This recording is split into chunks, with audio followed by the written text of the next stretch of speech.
Hi, I'm Eugene. Recently, LumaTouch released their new version of video editing software called LumaFusion, version 3.0. And in this version, they introduced a bulk of new features, which are very interesting. In this video, we will have a closer look at their video stabilization tool, and we'll see in what situations it will be definitely helpful for you, in what situations it might be helpful, and in what cases you are better off with a gimbal. So, let's get started.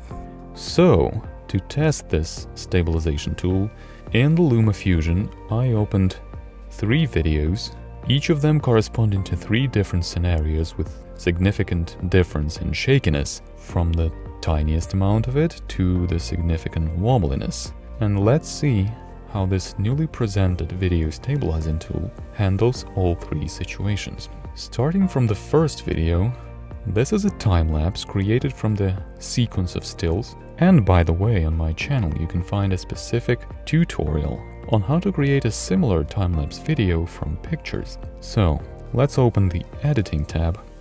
And here on this tab you can find this stabilizing tool, which has several amount of presets, from light to strong. And of course the manual settings too. Since this video has only a small portion of shakiness, let's start with the light preset and see how that handles this situation. The app will analyze your footage and then adjust the parameters specifically for your needs. As you can see, even the light preset was quite successful in eliminating all small shakiness that this footage had. As you can see on this 300% crop, almost all shakiness is gone, and this is with the light preset. Moving to the second video, which was shot with my iPad, you can see that overall this video is quite stable. However, we can trace the electronic image stabilization artifacts. Let's see how the stabilizing tool handles this kind of task. Let's start with the default parameters and see what will be the results. Well, there is a slight improvement in the video stability, but not very much. Let's try to manually increase the strength and set it for 100%. Then, in an advanced strength section, I want to also increase the zoom strength all the way up to the 100%. And on the scale parameter, I want the maximum scale possible, which in this case is not on the 100% mark, but on the opposite side. Once we've said that, let's check the results. So that is pretty much the maximum effectiveness possible. And as you can see, the overall stability is improved, however this wobbliness is still there. Here is the comparison of before and after, so you can make the conclusions yourself.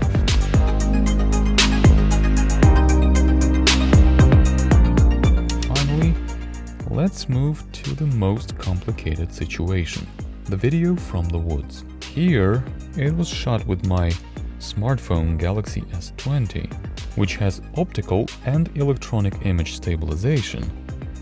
And in this particular case, the EIS was turned off, leaving only optical stabilization to be in place.